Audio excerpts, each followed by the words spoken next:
citizenship in the classroom, and is basically an overview of a history lesson for Year 4s incorporating ICT as a general capability within it. So the assessment that I have created is for Year 4s who are completing a unit on the First Fleet and Australian colonisation. They're using the following two aims from the Australian curriculum, which are the journeys of at least one world navigator, explorer or trader up to the late 18th century, including their contact with other societies and any impacts, and the stories of the First Fleet, including reasons for the journey, who travelled to Australia and their experiences following arrival. So as we can see here, there's a little laptop symbol. That basically means that the Australian curriculum have identified this as a aim in which can use ICT capabilities within it. There's no reason this one can't. They just obviously haven't identified any within that.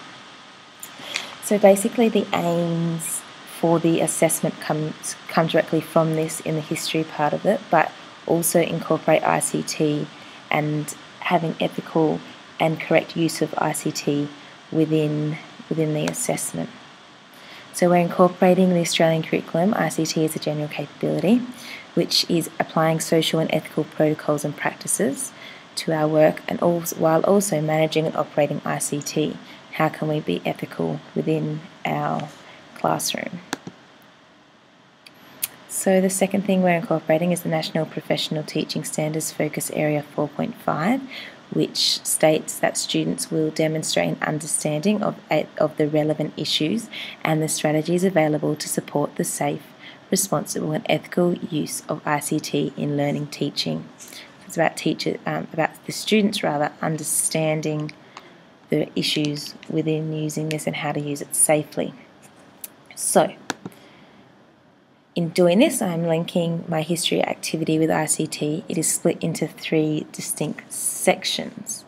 So the first being the students are to work in pairs to choose a well-known explorer, convict or Indigenous Australian to research and record the information collected. The second, the students are now to work in pairs to write a script in which they are interviewing the person of interest. Students are to write the questions and the answers. And lastly, to record the interview as a podcast and publish it to be shared online. So back to the first section. The students must use Creative Commons to search for information and pictures to use on their podcast. So for those that don't know, this is just a screen grab of the Creative Commons search. It is a way in which to use other search engines to find published work that has a Creative Commons license. So that's great to use, but the students must also understand why they're using it, not just simply be told they have to use it. So in doing this, that the teacher must be teaching the students why Creative Commons is important and why we should use work with Creative Commons licenses, which obviously is in order to ensure that the author has agreed to allow for them to use and adapt their work.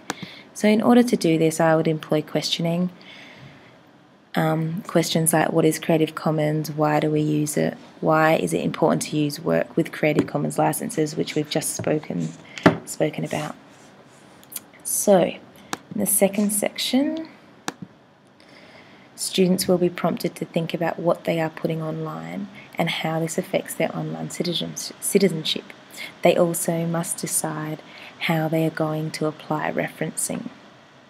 Okay, so it is vital not only for students to protect their online identity, but also to understand why they do this. So students must ensure what they are writing is appropriate and respectful to put online.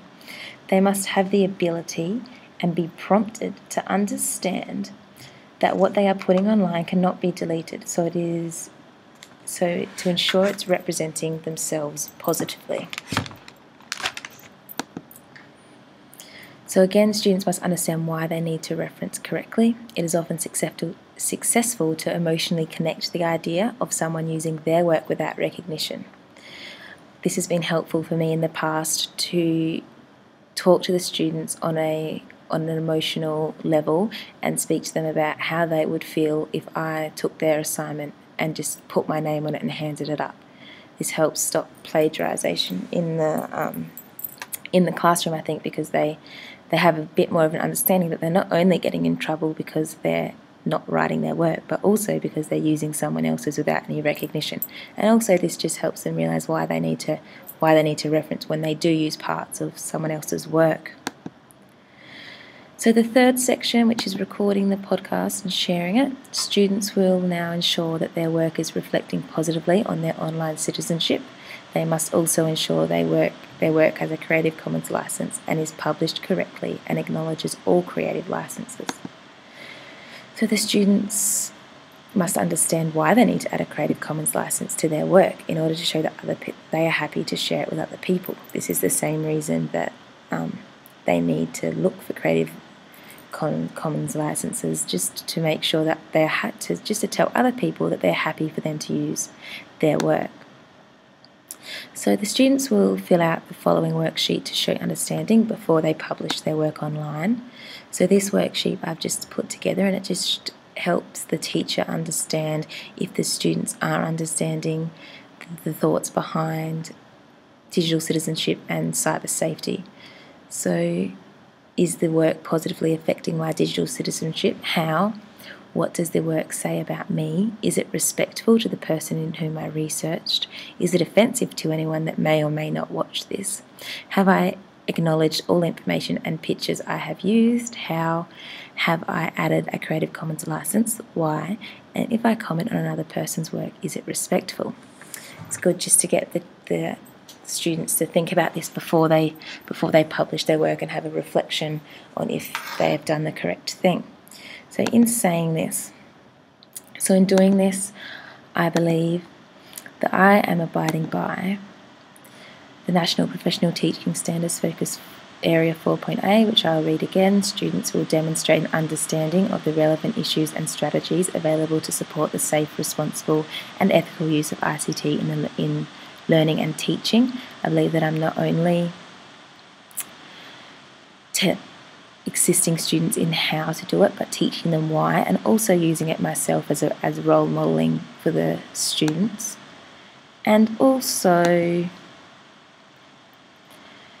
using ICT as a general capability within my work. I believe I am applying social and ethical protocols and practices and assisting the students to do the same, while also managing and operating ICT.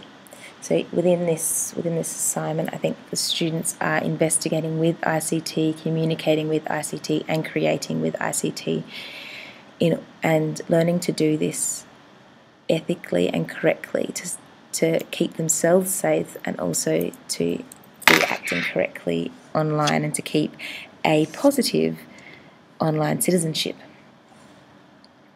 So, a concluding thought: it is important to learn to teach students not only how to keep safe online, but why they need to be cyber safe, be a positive digital citizen, and act ethically in our online world. And just to finish, here are our references, my reference list, followed by down here, which is the Creative Commons symbol to show that I'm happy for this work to be shared. Thank you.